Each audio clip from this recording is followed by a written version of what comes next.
Mustafa fans.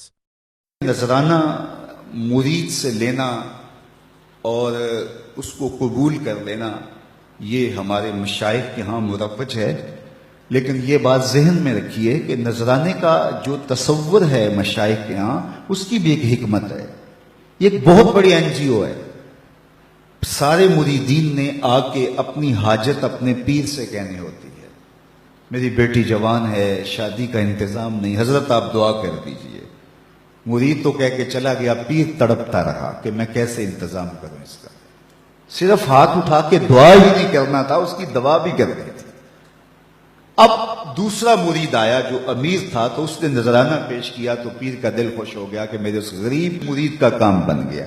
پھر اس کو بلایا اور چپکے سے اس کی عزت نفس کو ملحوظ رکھتے ہوئے اس کے ہاتھ میں دے دیا کہ بیٹا جاؤ اور اپنی بیٹی کی شادی کر لو۔ یہ ایک بہترین طریقہ کار ہے، غریبوں کو دو اور امیروں سے لو، لیکن یہ تو ان سے بھی لے لیتے ہیں جن کے گھر میں جو ہے وہ نان شبینہ بھی میسر نہیں ہے۔ کبھی آپ نے دیکھا ہے کوا بعض اوقات بچوں کے ہاتھ سے روٹی چھین کے لے جاتا ہے، تو یہ اس کوے کی طرح ہوتے ہیں کہ غریبوں سے بھی نذرانہ لے لیتے ہیں، جبکہ ان کے پھٹے ہوئے کپڑے اور ان کی حالت بتا رہی ہوتی ہے کہ یہ مزدور بیچارہ پتہ نہیں آج ان کے گھر میں چولہا بھی جلا ہے یا کہ نہیں۔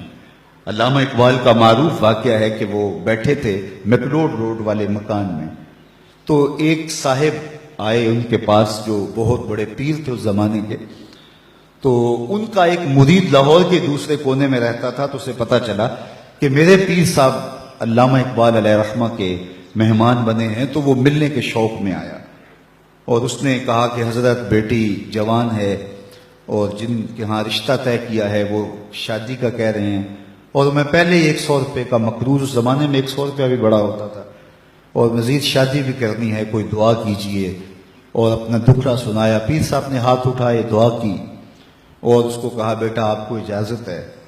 اس نے جیب میں ہاتھ ڈالا اور ایک 10 روپے کا نوٹ نکالا اور پیر صاحب کو نظر پیش کی۔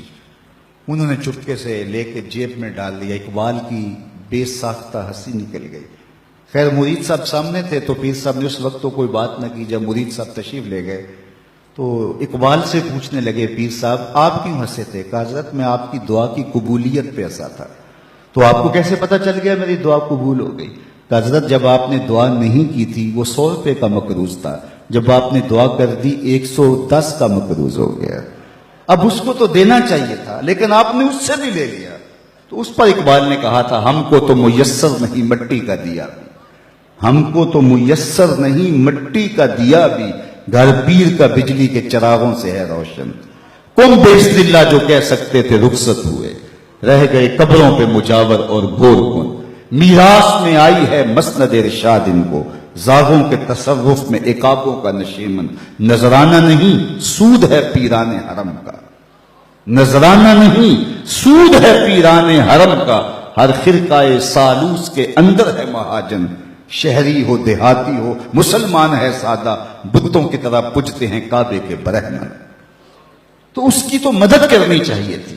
وہ دکھڑا سنانے آیا ہے، بیٹی گھر کی دہلیز پہ بیٹھی ہے، یہ تو اس سے پوچھو جس کی بیٹیاں جوان ہیں اور ان کو رخصت کرنے کے لیے باپ مجبور ہے، کس طرح اس کی راتوں کی نیند اڑ جاتی ہے اور کس طرح دن کا قرار لٹ جاتا ہے، لیکن اس سے بھی 10 روپے وصول کر لیتے ہیں۔ تو آج میں اور آپ دیکھیں کہ ہر ایسا شخص نہیں ہوتا جس سے نذرانہ لیا جائے، کچھ ایسے ہوتے ہیں جن کو نذرانہ دیا جائے۔ پیر ایک ذریعہ بن جاتا ہے، غریب اور امیر کے درمیان ایک پل بن جاتا ہے۔ تو نذرانے کا تصور تو ہے طریقت کے اندر، لیکن اس کا یہ مطلب نہیں ہے کہ نذرانے سے پیر کے کتے بھی عیش کریں اور غریب مرید جو ہیں وہ نان شبینہ کو ترسیں، اور پیر ان نذرانوں سے بٹیرے لڑائے اور شادیاں کرے، اور مرید جو ہے وہ بیچارہ نان شبینہ کے لیے ترس ترس کے زندگی گزارے اور بلک بلک کے موت کی آغوش میں اتر جائے۔ اس لیے نذرانے کے تصور کا انکار نہیں، لیکن اس کا مصرف کیا ہونا چاہیے یہ پیر کی ذمہ داریاں ہیں۔